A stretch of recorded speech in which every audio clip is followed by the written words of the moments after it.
অনেকে আসে পিছু খেয়ে পড়ে যায়, যে করে আমার আশ তারে করি সর্বনাশ, তবুও যদি সে না ছাড়ে পাঁচ, প্রভু করেন তাকে দাসের অনুদাস। ও পথ বড় পিছিলা পথ, আমি যেটা বলি সেটা করো। নাম ভজ নাম চিন্ত নাম করো সার, কলিযুগে কলিজীবের হরি নাম বিনে জীবের গতি নাহি আর। সঙ্গে কেউ যাব না, যাবে কি? কাতব কন্তা কস্তে পুত্র সংসার অয়ব অতীব বিচিত্র, নলে নেই জানাগত তরলাং তৎপদ জীবতি শৈচপল। কেউ কারো না, এসেছে একা যেতে হবে, একা 2-4 দিনের ভালোবাসা। সংসার ধর্ম বড় ধর্ম, সংসারের থেকেও নিত্য রঙ্গ রসে থেকেও যদি কেউ দিগন্তে একটিবার হরিবোল বলে, সর্ব পাপ নাশ হয়ে যায়, সে ভব পারে পর পারে চলে যায়। সংসার করতে হবে, সংসার ধর্ম বড় ধর্ম। যেমন গভীর পাকে থাকে পাকাল মাছ, পাকালের গায়ে কাদা লাগে না, তেমনি তোমরা পাকে থাকো, কাদা লাগিও না গায়ে। বিষয়ে বিষ, বিষয়ে কিছু নাই। কৃষ্ণ ভক্তি রসভাবিতামতি ক্রিয়তাং যদি কুত্র বিলম্বতি, তস্য ললোপি মূল্য মেকলম জন্ম কোটি সূত্রতন্ন লম্বতি। 84 লক্ষ জনি ভ্রমণ করে এহেন মানব জন্ম পেলাম, করলাম তাকে আমার আমার করে ইন্দ্রিয় সেবায় মজে রইলাম, গুরু গোবিন্দ সেবায় লাগলাম না। কি হবে? তোমরা সংসার করো, বিষয় বিষে মজো না, বিষয়ে কিছু নাই, কেউ করো না। এসেছে একা যেতে হবে, একা। সঙ্গে কে যাবে? একমাত্র মধুমাখা হরি নাম। ভাবুন তো, কোথায় রইবে মোর সাদের দুতলা, নামাবে আমায় তুলসী তলা। আমি হিন্দু ঘরে জন্মগ্রহণ করলাম, মানবকুলে জন্মগ্রহণ করলাম, যে তুলসী বৃক্ষে আমি ভ্রমেও কোনোদিন 1 ফোঁটা জল দিই না, সেই তুলসী তলা মোর সার হবে। তুলসী বৃক্ষের নিচেও কিন্তু আমাকে বেশি সময় রাখবে না। পড়শিগণ বলবে, ওরে ও যে বাসি হয়ে যাবে, নিয়ে চলে যা শ্মশান ঘাটে, বলো হরি হরি বলো বলি, আমাকে নিয়ে চলে যাবে শ্মশান ঘাটে। শ্মশানেও কিন্তু বেশি সময় ঠাই নাই, পিছন দিক দিয়ে আসছে আরো। স্নেহের সন্তান, আত্মা জায়ত পুত্র, আত্মা জায়ত সন্তান, সেই সন্তান কি করবে? সামনাসামনি নয়, পাছু ঘুরে সুন্দর মুখটাতে মুখাগ্নি করবে, বদনে বলবে মাতা কিংবা পিতা, তোমার মিথ্যা মুখে আমি আগুন দিলাম।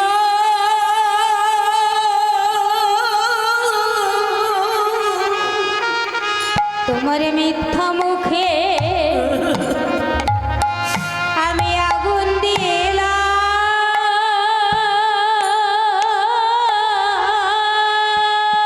কেন? তুমি বাক্য সত্য,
হয়ে গেল, আমার দেহ পুড়ে গেল, সন্তানের গায়ে হয়ে গেল অসহ্য। এখনকার দিনে তো 1 মাসও পালন করে না। 1 মাস ধরে ধরা কাঁচা নিলাম, এতেও অসহ্য কাটলো না। নাপিত ডাকা হলো, মাথা মন্থন হলো, এতেও অসহ্য কাটলো না। ব্রাহ্মণ ডাকা হলো, ঘাট শ্রাদ্ধ হলো, এতেও অসহ্য কাটলো না। তাহলে অসহ্য কাটলো কিসে? পড়শিগণকে ডেকে ভুরি ভোজন দিতে হলো, তবেই অসহ্য কাটলো।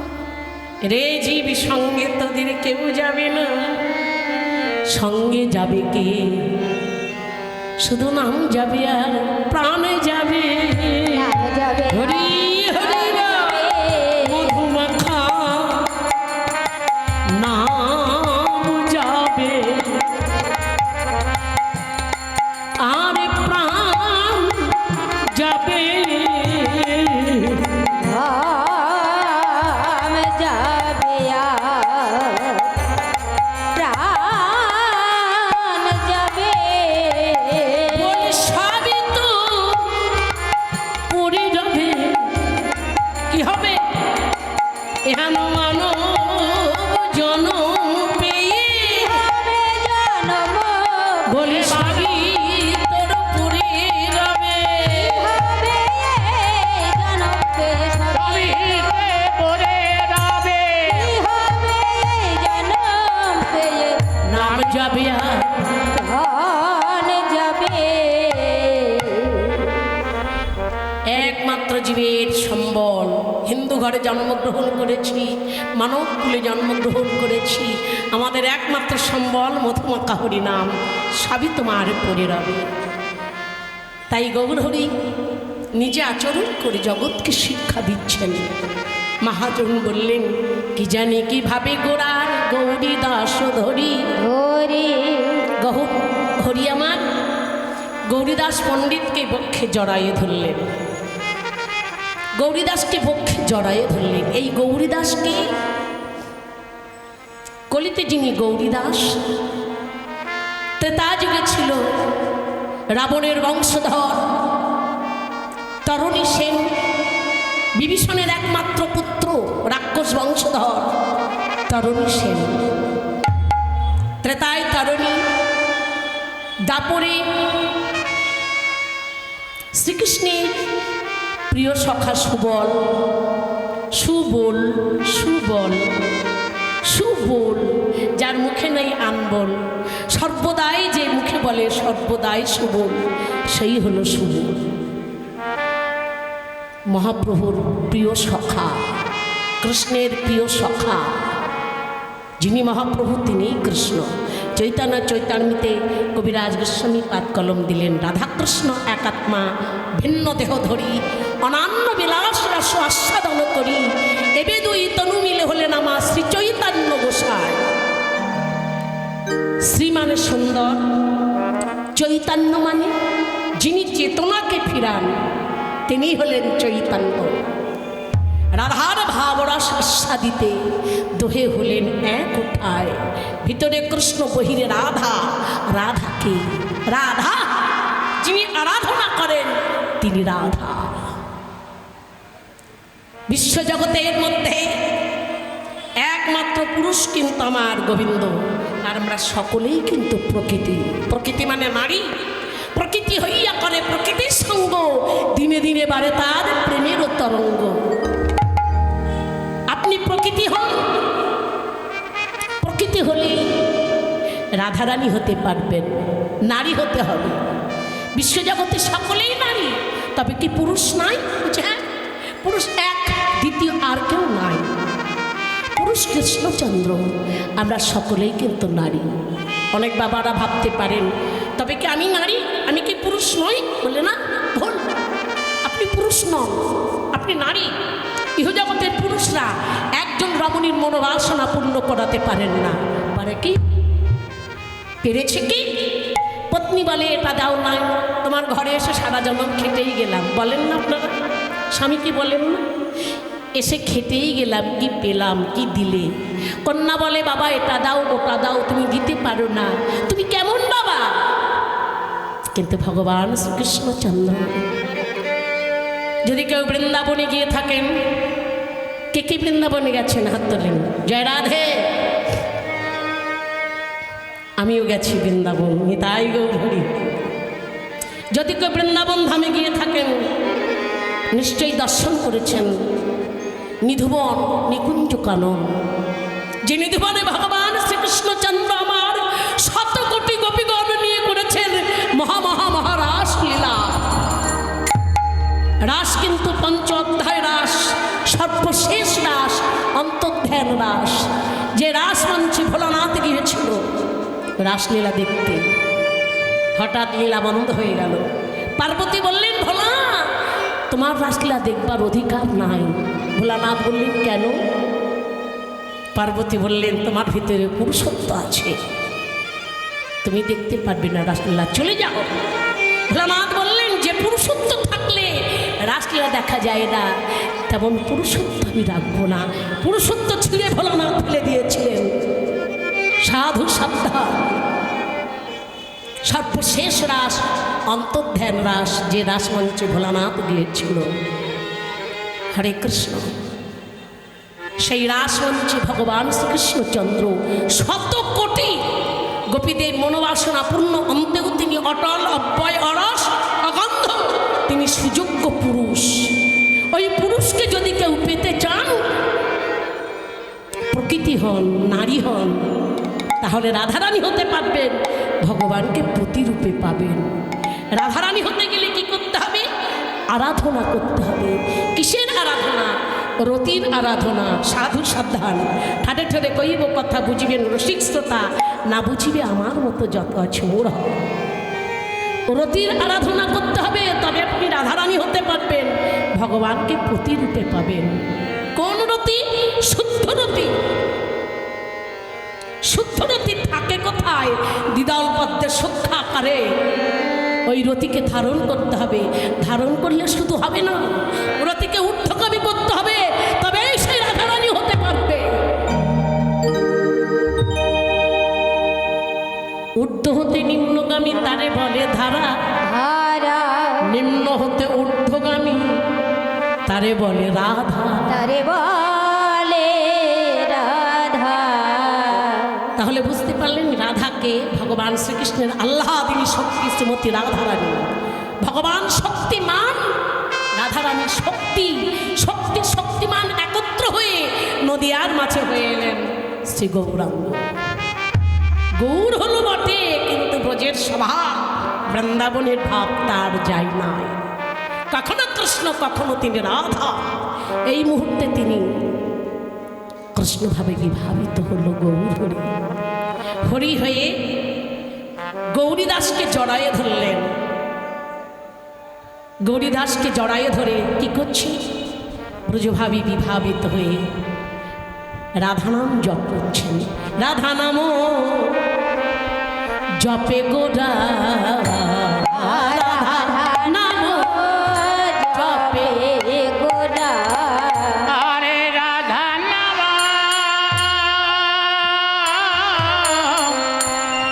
জপে গোরা, রাধানাম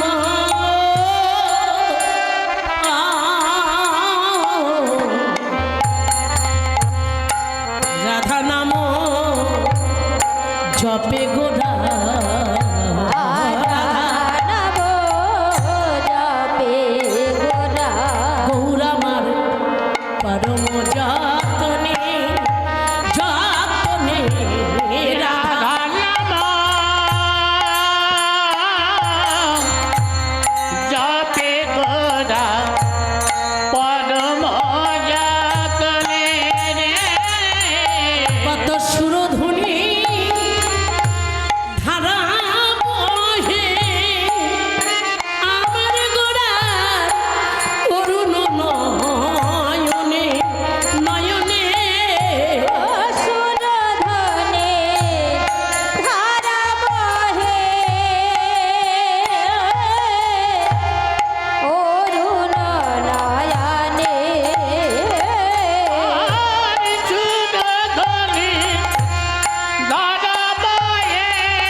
কৃষ্ণভাবে বিবাহিত হয়ে রাধা নাম জপ করছেন। কেন জপ করছি? জগৎকে শিক্ষা দেবার জন্য। হ্যাঁ, নিজে জপ করছি, জগৎবাসীকেও রাধা নাম জপ করতে বলছে। পরম যত্ন সহকারে নাম জপ করছি। এদিকে কত সুরধ্বনির ধারা। সুরধ্বনি কার নাম জানেন? সুরধ্বনি কার নাম? গঙ্গার আর এক নাম সুরধ্বনি। আমরা জানি জগতের একটা গঙ্গা, কিন্তু মহাপ্রভু নয়ন পানে চেয়ে দেখো শত শত গঙ্গা বিরাজ করছে। মহাপ্রভু নয়নের বাড়ি দেখে বলছেন, পদকার দেখো কত শত শত সুরধ্বনি গঙ্গা মহাপ্রভু নয়ন হতে বইছে। সুরধ্বনির ধারা বহে অরুণ নয়নে। হারায় হারায় বলে কাঁদছে। কাঁদতে কাঁদতে গৌরীদাসকে জড়ায়ে ধরে বলছেন, কি বলছে? তুমি হে মরম সখা, আর তুমি হে মরম সখা, তুমি হে মরম সখা, তাই তোমাতে সুধিত সুধিত তুমি হে মরম সখা, তোমাতে শোধিত, তুমি হে মরম সখা, তোমাকে শোধিত গো। বলি আমার মনের কথা তোমাতে ব্যথিত ব্যথিত আমার মন। মরম কথা তোমাতে ব্যথিত, আমার মরম কথা তোমাকে মিলিত গো। আমি কারে বা বলিব বলিব বলিব আমার মনের কথা প্রাণের ব্যথা কারে বা বলিব। মনের কথা প্রাণের ব্যথা করে বা বলিব, বলিব প্রাণে ব্যথা কারে বা বলিব। বলিব হে আমার মরম শাখা কারে বা বলিব। এ কারে বা বলিব, ওরে কারে বা বলিব, কারে বা বলিব। মহাপ্রভুকে দর্শন করে কতকার বললেন, ভাগ্যবতী সচিমা এহেন সুযোগ্য হিন্দুস্থানের শ্রেষ্ঠ পুরুষ পরম পিতা শ্রী চৈতন্যদেবকে গর্ভে ধারণ করলেন। সচিমা কাকে বলে মা? আপনারাও মা? আর এই জগতে আর একজন মা ছিলেন, তিনিও মা, তিনি সচিমা। সচিমা কাকে বলে গো? মা, যিনি গর্ভকে সূচি করেছেন তিনি সচিমা। তাহলে গর্ভ হয় কারে? নারী জাতির। তবে হ্যাঁ, আর আজকালকার জগতে যেসব মায়েদের গর্ভ হয় সে গর্ভপাত হয়ে যায়, কিন্তু সচিনন্দন চাঁদে যে গর্ভে উদয় হয় সে গর্ভ কখনো পাত হয় না। নারী জাতির গর্ভ হয়, ওরা ভগবানের মা হতে পারে। এই জগতে যারা পুরুষ সেজে আছে তাদের কি বাসনা জাগে না গো? ওরা ভগবানের মা হতে পারে, আমারও তো বড় বাসনা জাগে, আমি ভগবানের মা হব। পদকার বললেন, সচিনন্দন চাঁদ যে গর্ভে উদয় হয় পুরুষ প্রকৃতি উভয়ের হয়, সে গর্ভ কখনো পাত হয় না। যে গর্ভ উভয়ের হয়, যে গর্ভে ভগবানের উদয় হয়, সে গর্ভ আবার কেমনভাবে হয় গো? বললেন কেমনভাবে জানো? শ্রী গুরু জিহুবা রূপলিঙ্গ কর্ণজনি ধার দিয়া যে বীজ গর্ভে প্রবেশ করে সেই বীজে আমার গৌর চাঁদের উদয় হয়। সে গর্ভ কখনো পাত হয় না। তাহলে সে গর্ভ কার হয়েছিল? নদিয়ার মাঝে নবদ্বীপের বুকে ভাগ্যবতী সচিমাতা, সেই সচিনন্দন গৌর হরি কৃষ্ণভাবে বিভাবিত হয়ে বলছেন, তুমি হে মরম সখা, তোমাতে শোধিত আমার মনের কথা তোমাতে ব্যথিত। তোমাকে ব্যতীত আমি কাকে বলবো? তুমি আমার মনের মরম সখা, তাই তোমাকে জানাচ্ছি। একবার রাধারে এনে দেখা, নইলে প্রাণী বাঁচব না। রাধারানীকে এনে দেখা, নইলে প্রাণে বাঁচব না। পদকার মোহন দাস বলছেন, কি বলছে? এ রাধা মোহন